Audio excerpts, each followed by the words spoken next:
So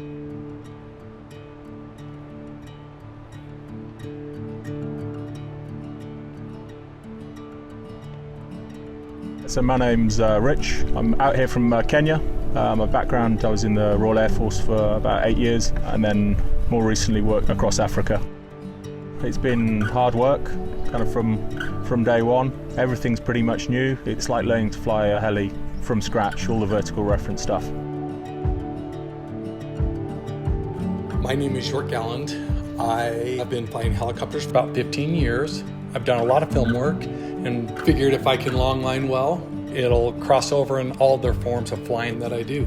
I actually researched quite a bit, asked around to a lot of pilots if they had any recommendations, and everyone seems to know Volo Mission.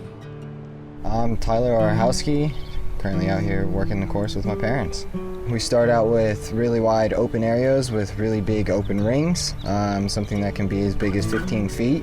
As we work progressively through the course, we start to get you in a bit more confined areas that can be as tight as 5 feet.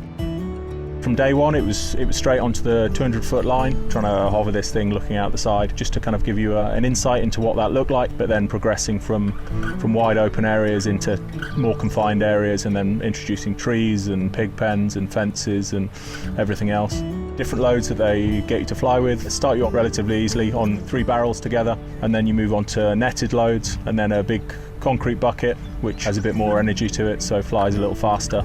And I think we'll finish on an air conditioning unit into the back of a truck. We started with the most difficult 200-foot line to really understand all the dynamics and the challenges that you're going to be faced with. So we carried cement buckets, we've carried larger loads that have a lot of friction. My favorite so far was the water bucket. I'm not even sure I'm using the right phrase, but that was a really cool experience. That was a 100-foot line, going through a real confined area into a pond, filling it up and dumping it. We try to build on working on that control, working on that stability, making sure that you can direct those loads into a confined area comfortably without feeling any discomfort, really. When I started making inquiries about coming and doing this course, I asked if I could bring my own helicopter. They said, absolutely, bring it. We'll show you how to use it. It's been a great experience flying with it. I was amazed that they seemed to be able to understand my helicopter, teach me more about my helicopter. The question's going to arise, if I learn in one helicopter, does that skill set transfer over to another helicopter? The principles that we're learning on how to control that load and how to really figure out your own depth perception is kind of a universal skill set that's going to translate from one helicopter to the next.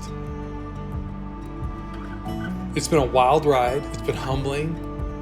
The instruction has been amazing. And anytime I relax and listen to the instructor, I do exactly what he says, it kind of comes together.